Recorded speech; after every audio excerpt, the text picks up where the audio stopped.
ચંદ્રગુપ્ત મૌર્ય સામે બેઠા બેઠા આચાર્ય ચાણક્યે ગંભીર અને કઠોર સ્વરમાં કહ્યું, જો તું આ દુનિયામાં સફળ થવા માંગે છે તો તને ચાલાક બનવું જ પડશે.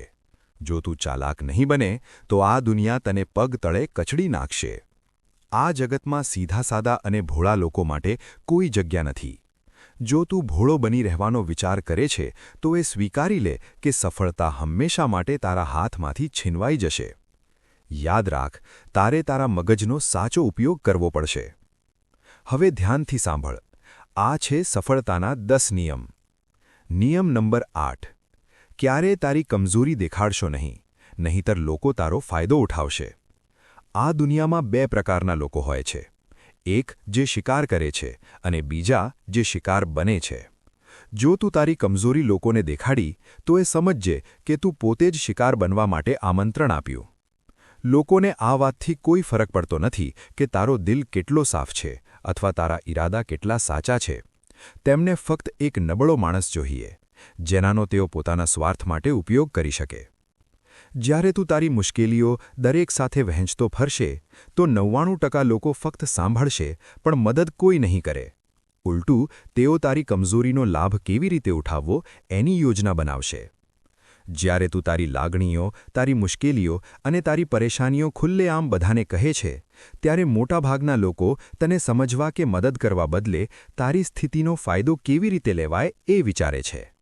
આ એક કડવું સત્ય છે, પણ આ દુનિયાનો સ્વાભાવિક નિયમ પણ એ જ છે. ઘણી વખત એવું બને છે કે તું તારી કોઈ મોટી સમસ્યા તારા મિત્રો, તારા સંબંધીઓ અથવા તારા સહકર્મચારીઓ સાથે વહેંચે છે. એ વિચાર સાથે કે તેઓ તારી મદદ કરશે, પણ તેના બદલે ક્યારેક તેઓ તારી પરેશાનીનું મજાક બનાવે છે અથવા તારી સ્થિતિનો લાભ ઉઠાવવા લાગે છે. નિયમ નંબર 2. પોતાની ઇજ્જત કર, નહીંતર દુનિયા તને રદ કરી દેશે.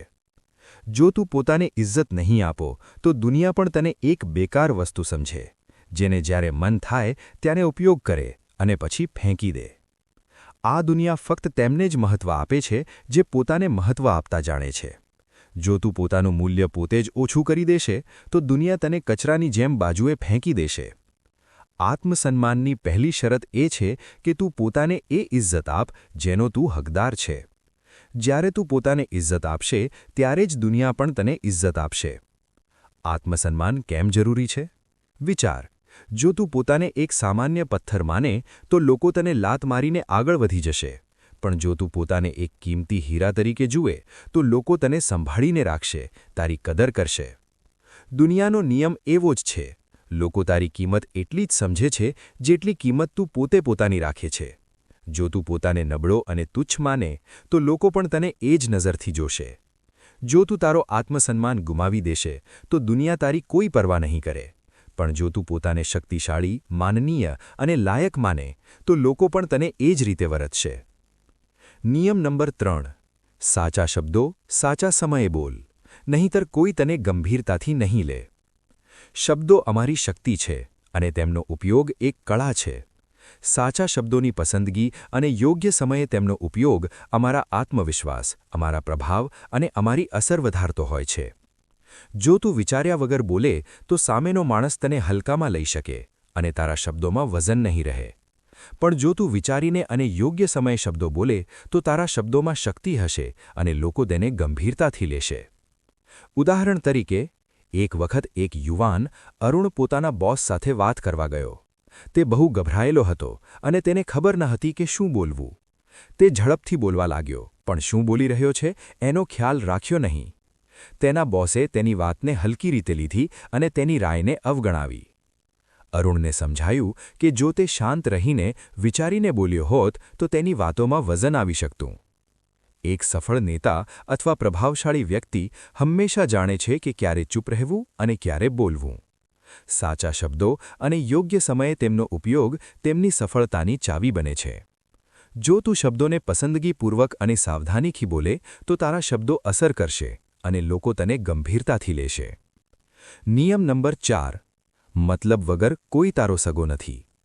આ એક કડવું સત્ય છે કે આ દુનિયામાં કોઈ પણ કોઈ માટે મતલબ વગર રહેતું નથી. જો તું એ માનતો હોય કે લોકો નિસ્વાર્થ રીતે તારી મદદ કરશે તો આ તારી મોટી ભૂલ હોઈ શકે. ભલે પરિવાર હોય અથવા મિત્રો, દરેકનું જીવન કોઈના કોઈ હેતુ સાથે જોડાયેલું હોય છે. જ્યાં સુધી તારા પાસે શક્તિ છે, પૈસા છે અથવા કોઈ ખાસ ગુણ છે, ત્યાં સુધી લોકો તારા આસપાસ રહેશે. પણ જેમ જ તું નબળો પડશે, ત્યાં જ તું જોશે કે લોકો ધીમે ધીમે દૂર થવા લાગશે. એક ઉદાહરણ લઈએ. અજય એક સફળ વ્યાપારી હતો. તેની કંપની બહુ સારી ચાલી રહી હતી અને દરેક તેની મદદ કરવા તૈયાર હતો. પણ જ્યારે તેની કંપની ડૂબવા લાગી અને તે આર્થિક રીતે નબળો થયો, ત્યારે તેને સમજાયું, લોકો ત્યાં સુધી જ સાથે રહે છે જ્યાં સુધી તેમને કંઈક મેળવવાનું હોય. આ કડવું સત્ય હતું, પણ આ જ જીવનની હકીકત હતી. એટલે આપણે સમજવું જોઈએ કે કોઈ કોઈનો સગો નથી. લોકો ત્યાં સુધી જ સાથે રહે છે જ્યાં સુધી તેમને ફાયદો થાય. એટલે આપણે પોતાના પર નિર્ભર રહેવું જોઈએ અને પોતાની શક્તિ વધારવી જોઈએ, જેથી આપણે બીજા ઉપર આધારિત ન રહીએ અને પોતાને મજબૂત બનાવી શકીએ. નિયમ નંબર 5. નકારાત્મક પ્રશ્નોને ચાલાકીથી સંભાળો. ગુસ્સામાં વહી ન જશો. જીવનમાં દરેક વ્યક્તિ તને ખુશ અને આગળ વધતો જોવા નથી ઈચ્છતો. નકારાત્મક પ્રશ્નો અને તાણા અક્સર આપણને પરેશાન કરે છે, પણ તેનો જવાબ ગુસ્સામાં આવીને નહીં આપવો. જો કોઈ તને તંગ કરે અથવા એવો પ્રશ્ન પૂછે જેનો હેતુ તને નીચું બતાવવાનો હોય, તો ગુસ્સામાં પ્રતિક્રિયા આપવી નહીં. એક ઉદાહરણ લઈએ. રાહુલ એક સફળ વ્યાપારી હતો, પણ તેના સહકર્મચારીઓ અક્સર તેને તાણા મારતા અને નીચું બતાવવાનો પ્રયાસ કરતા. એક દિવસ એક સહકર્મચારી બોલ્યો, તું જે કર્યું છે એમાં કંઈ ખાસ નથી. તારી સફળતા તો નસીબનો ખેલ છે. જો રાહુલ ગુસ્સામાં જવાબ આપતો તો પોતાને જ નાનું સાબિત કરતો. પણ તેણે પોતાને શાંત રાખ્યો અને સ્મિત સાથે કહ્યું, હું માનું છું કે દરેકનો રસ્તો અલગ હોય છે, પણ જે રસ્તો મેં પસંદ કર્યો એ મને અહીં સુધી લાવ્યો. રાહુલનો જવાબ તેને શાંત પણ રાખે છે અને સામેના માણસને પણ સમજાવે છે કે ગુસ્સાનો કોઈ ફાયદો નથી. આ રીતે નકારાત્મક પ્રશ્નોનો જવાબ સ્મિત અને સમજદારીથી આપવો આપણે વધુ મજબૂત અને પ્રભાવશાળી બનાવે છે. આથી સાબિત થાય છે કે જ્યારે પણ નકારાત્મક ટિપ્પણી આવે ત્યારે ગુસ્સામાં નહીં પણ બુદ્ધિથી જવાબ આપવો જોઈએ.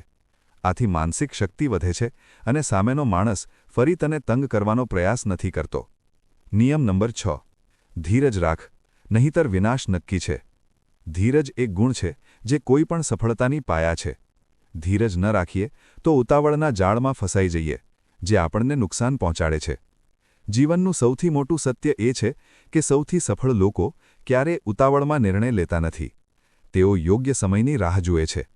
ઘણી વખત આપણા લક્ષ્ય સુધી પહોંચવા અમે એટલી ઉતાવળ કરીએ છીએ કે નિર્ણયની ગંભીરતા સમજાતી નથી.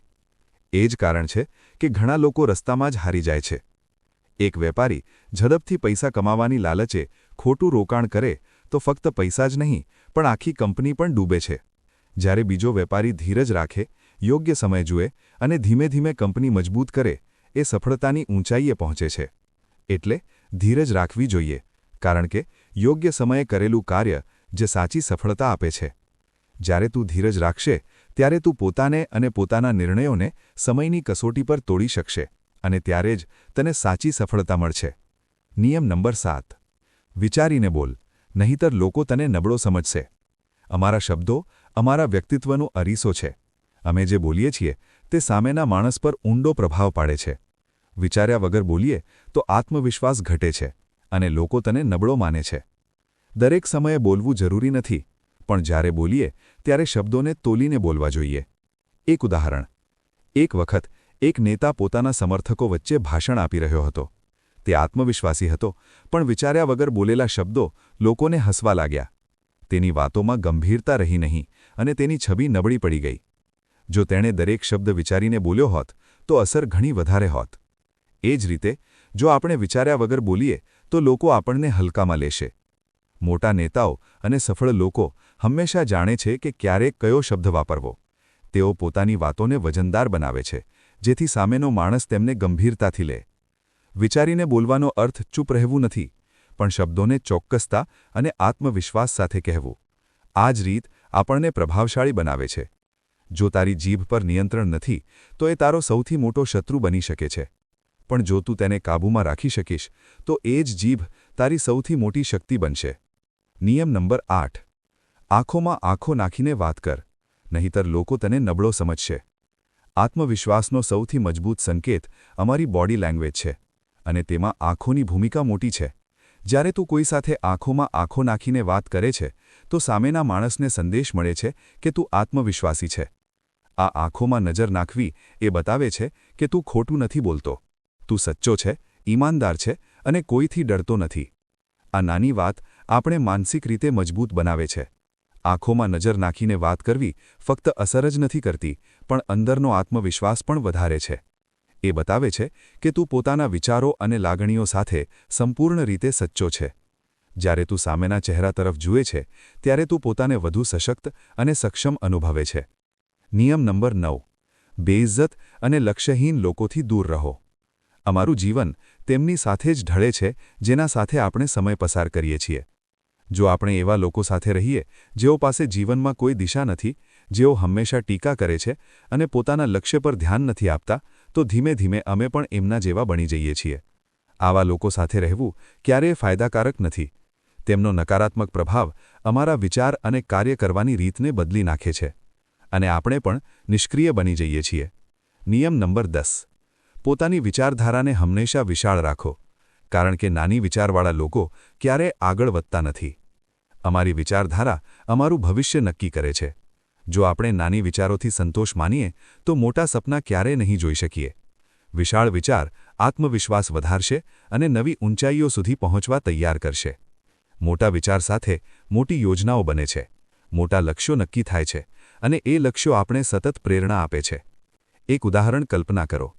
એક નાનકડા ગામમાં શિવ નામનો એક છોકરો હતો. તે હંમેશા નાની વિચાર સાથે જીવતો, સારા ગુણ લાવવું અથવા નાની નોકરી મેળવવી. પણ એક દિવસ તે એક સફળ ઉદ્યોગપતિને મળ્યો, જેણે તેને કહ્યું કે સફળતા માટે વિચારને વિશાળ રાખવો પડે.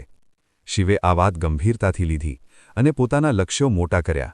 હવે તે ફક્ત નોકરી નહીં પણ પોતાનો વ્યવસાય શરૂ કરવાનું સપનું જુએ છે અને આ સપના માટે પગલાં પણ ભરે છે. શિવની વિચાર બદલાઈ ગઈ અને તેની સાથે તેનું આખું જીવન બદલાઈ ગયું. આથી સાબિત થાય છે કે નાની વિચારવાળા લોકો ક્યારેય કંઈ મોટું હાંસિલ નથી કરતા, પણ જે લોકો વિચારને વિશાળ રાખે છે અને ઊંચા સપના જુએ છે તેઓ હંમેશા નવા અવસરો શોધે છે અને જીવનમાં મોટી સફળતા મેળવે છે.